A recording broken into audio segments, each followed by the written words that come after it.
Kardio adalah hal terpenting dalam olahraga bela diri. Seorang fighter bisa saja memiliki skill bertarung yang sempurna, namun jika ia tidak memiliki kardio yang bagus untuk menjaga ritme serangannya selama bertarungan, tetap saja ia akan kewalahan menghadapi lawannya. Kata kardio pada olahraga berasal dari kata kardiovaskular, yang artinya semua yang berhubungan dengan jantung dan pembuluh darah. Jantung yang kuat tentu akan memompa darah lebih lancar dan memberikan energi lebih untuk petarung, untuk bertahan selama 3 atau 5 ronde pertandingan. Dan inilah 10 fighter aktif UFC dengan kardio terbaik yang bisa menjalani 5 ronde dengan mudah.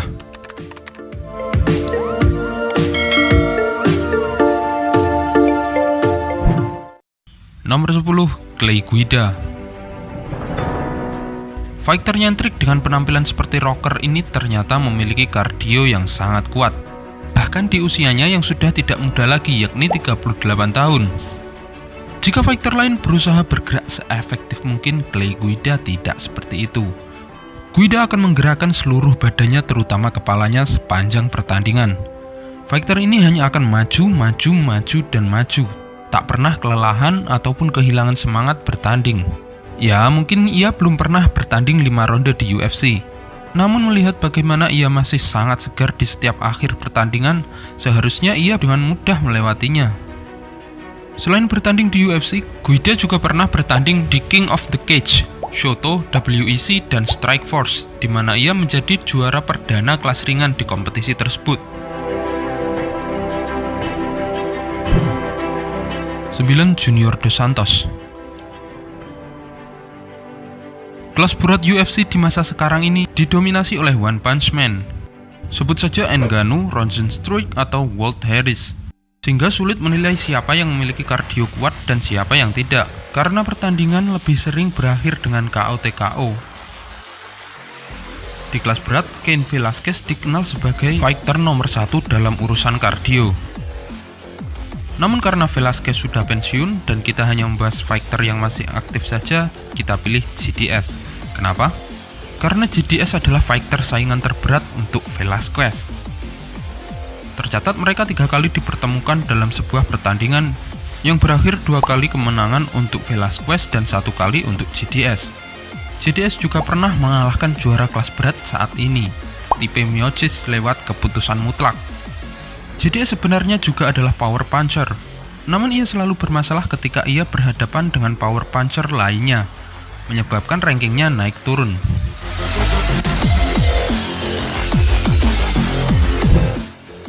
Delapan, Whittaker. Robert John Whittaker adalah kebanggaan untuk masyarakat Australia dan New Zealand, dan juga seorang mantan juara kelas middleweight UFC. Dengan gaya striking, Whittaker tergolong sebagai striker yang lebih mengandalkan kecepatan, mungkin yang tercepat di kelas menengah. Ia akan terus aktif bergerak sepanjang pertandingan berlangsung, dan dibekali dengan latihan kardio yang berat yang selalu ia jalankan, ia bisa melewati pertarungan 3 atau 5 ronde dengan mudah, bahkan tanpa menurunkan intensitas serangannya. Usianya yang masih tergolong muda, yakni 29 tahun, juga menjadi salah satu faktor dirinya sangat tahan bertarung selama 25 menit.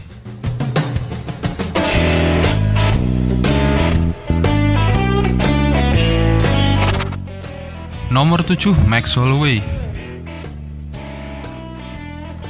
Walaupun sudah tidak memegang gelar juara, Max masih dianggap sebagai raja kelas bulu. Pertandingannya melawan Alex Volkanovski yang berakhir dengan kemenangan kontroversial untuk Alex Volkanovski, Max dinilai para fans memenangkan pertandingan ini karena ia lebih aktif dan lebih banyak mendaratkan pukulan. Namun entahlah, penilaian MMA tidak hanya dari pukulan. Semua itu atas keputusan juri. Max adalah seorang fighter yang sangat mendominasi dalam pertandingan. Strikingnya adalah salah satu yang terbaik. Ia juga sangat cepat dan stamina-nya sangat kuat. Banyak pertandingannya yang berakhir di ronde ke-5, baik TKO ataupun decision. Di usianya yang belum genap 30 tahun ini, ia sudah menjalani sebanyak 8 kali pertandingan perebutan gelar, 7 kali di featherweight dan 1 kali perebutan gelar interim lightweight.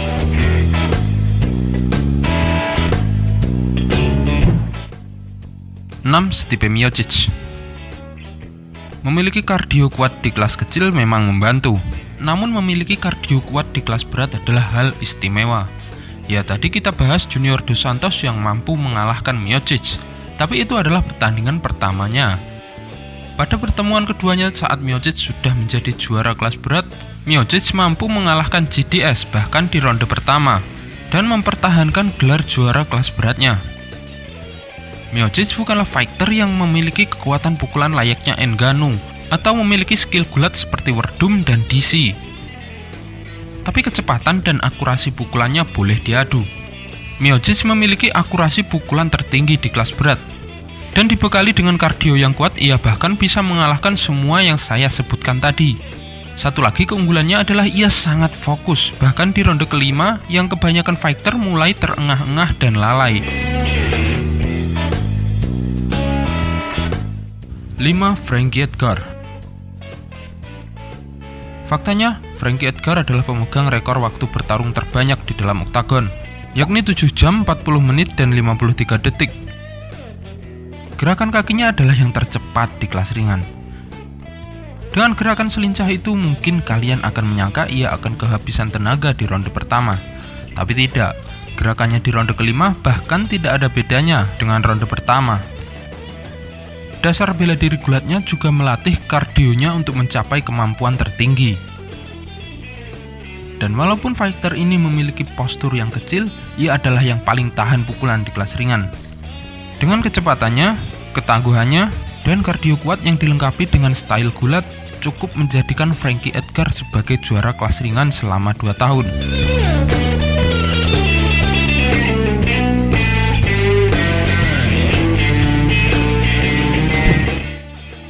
4. Rafael Dos Anjos.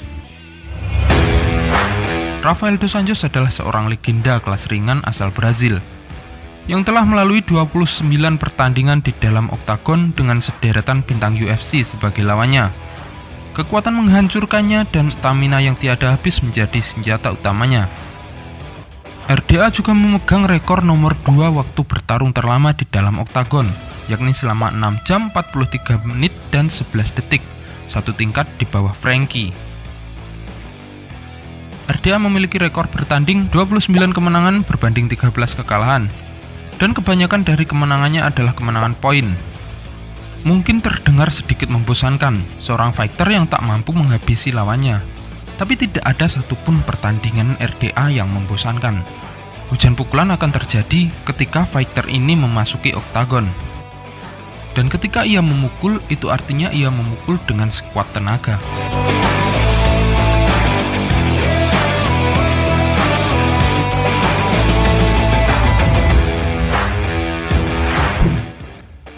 3. Colby Covington. Colby Covington tak pernah terlihat kelelahan. Bertinju atau bergulat, ia bisa melakukan keduanya untuk 5 ronde. Walaupun mungkin tinjunya bukan yang terkeras di kelas welter, tetapi pressure dan serangan gulatnya sering meluluhkan lawan-lawannya saat pertarungan berlangsung. Sebagai contoh paling nyata adalah 2 orang black belt jiu-jitsu, yakni Tyron Woodley yang juga mantan juara kelas welter, dan seorang legenda BJJ, raja kuncian UFC, Demian Maia, yang keduanya tidak diberi kesempatan bernapas oleh Colby Covington. Walaupun ia banyak dibenci karena karakter dan gerakan politiknya, ia tak bisa dipungkiri adalah salah satu fighter paling mengintimidasi di UFC.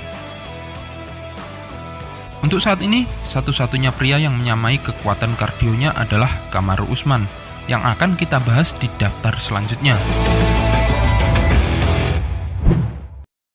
Kamaru Usman layak diperdebatkan sebagai fighter paling kuat di welterweight.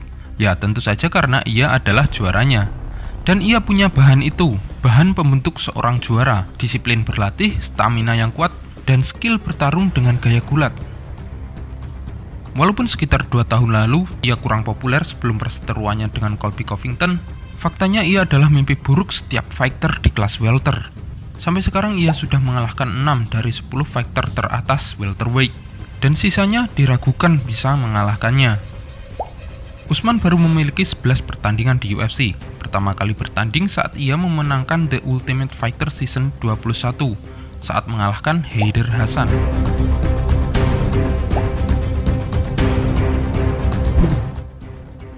1. Tony Ferguson. Tony adalah tipe orang yang akan membuatmu lelah karena menontonnya. Tangguh, cepat, kekuatan brutal, dan stamina yang tak ada habisnya adalah definisi sederhana untuk Tony Ferguson. El Cucuy, julukan Tony Ferguson, memiliki material yang cukup untuk menghancurkan semua lawannya. Bertarung hingga ronde kelima melawan Tony adalah ide buruk, karena di setiap ronde ia akan semakin mengerikan. Ia bahkan membuat orang dengan kardio kuat seperti Rafael dos Anjos kelelahan menghadapinya. Dengan senjata utamanya, sikut akan membuat wajah setiap lawannya hancur. Sebelum dikalahkan Gaethje pada Mei 2020 lalu, ia sempat memiliki 12 kemenangan win streak, termasuk kemenangan atas Anthony Pettis, Cowboy, Kevin Lee, dan Rafael dos Anjos.